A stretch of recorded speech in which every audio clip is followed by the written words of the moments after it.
أعوذ بالله من الشيطان الرجيم. بسم الله الرحمن الرحيم.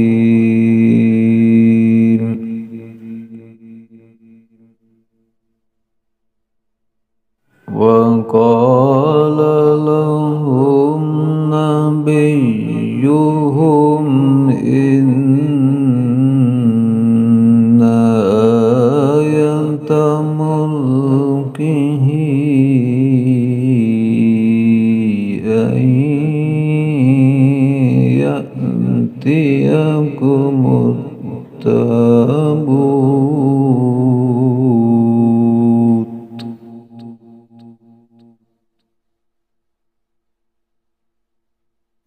أن يأتيكم التابوت فيه سكينة من ربكم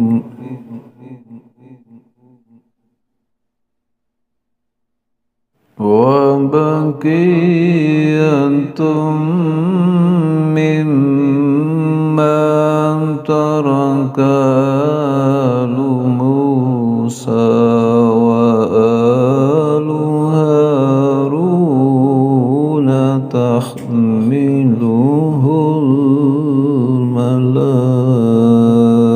الملائكة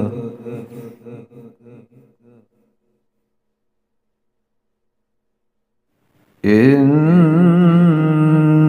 في ذلك لآية